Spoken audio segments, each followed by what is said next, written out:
नमस्कार दर्शक बंधु मु तुलसी बागसिंह मु लिखी मो स्वप्नर ओडिशा 2036 को नहीं गोटे सुंदर रचना। प्रथमे उपक्रम। मोर जन्म हेउची ओडिशा रे, मो भाषा हेउची ओडिया।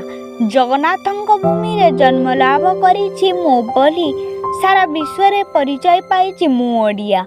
ओडिशार पूर्व नाम थिला उड्र, कलिंग, उत्कल। परवर्ती समय रे मो राज्यर नाम ओडिशा नाम रे परिचय पाइथिला।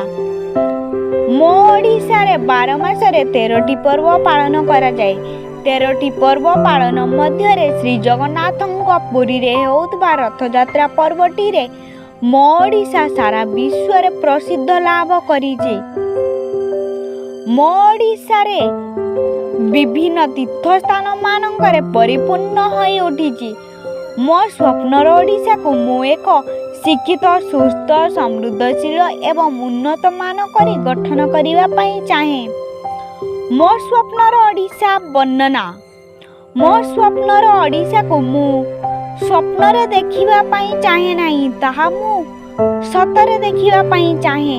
मो स्वप्नर ओडिशा रे मु सर्वप्रथम शिक्षार उन्नति करिवा पई चाहे। शिक्षा कहले शिशु शिक्षा सहित नारी शिक्षार उन्नति मु चाहे। मो ओडिशार समस्त शिशु माने शिक्षार अधिकारी हेबे।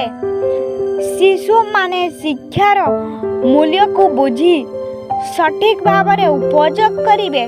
मो ओडिशार शिशु माने परिश्रम करिवे नाही। एही ओडिशार शिशु श्रमिक देखिवा पाई मिलिबो नाही। मु सबु बेले न्याय चाहे, अन्याय नुहे। नारी शिक्षार उन्नति चाहे। समस्त नारी मानंकु शिक्षार सुजोग दिया जिबा उचित। नारी मानंकु केही भी निर्यातना करिवे नाही। बाल्य विवाह केही भी करिवे नाही। नारी मानंकु समस्ते सम्मान देवा उचित। मो स्वप्नर ओडिशा रे मु द्वितीयत और स्वास्थ्य और समृद्धिर उन्नति करिवा पई चाहे।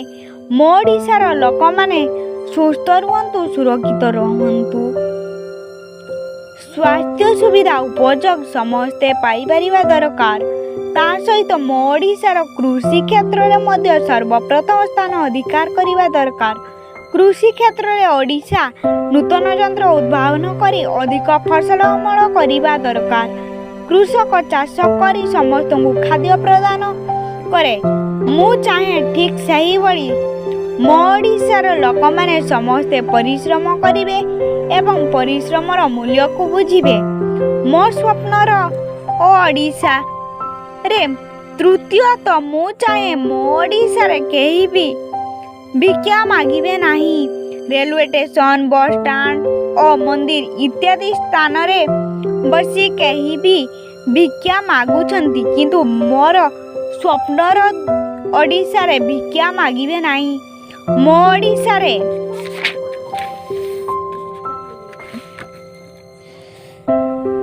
अधिक चाष करा जाउची सत, किंतु मो ओडिशार लोक माने खाद्य खाइबा पई पाउ नाहंती बोली भिक्षा मागुछंती। मु चाहे मो लोक मानकु सठिक भाव रे खाद्य खाइबा पई मिलिबा दरकार, हेले केही भी भिक्षा मागिबे नाही। ता सहित मो ओडिशार समस्त वृद्ध व्यक्ति, दिव्यांग और विधवा इत्यादि ई लोक मानकु मासिक सहायता जगाई दिया जिबा उचित। शेष कथा, मो स्वप्नर ओडिशा मु साकार करिवा पई चाहे। मो ओडिशा निजकु शिक्षित समाज करी गठन करिवो।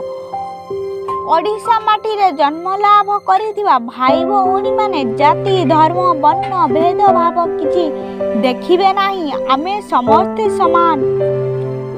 एई मो ओडिशा माटी महान ज्ञानी, गुणी, कवि व्यक्ति मानंको पाई गर्वित मने करिवो। धन्यवाद।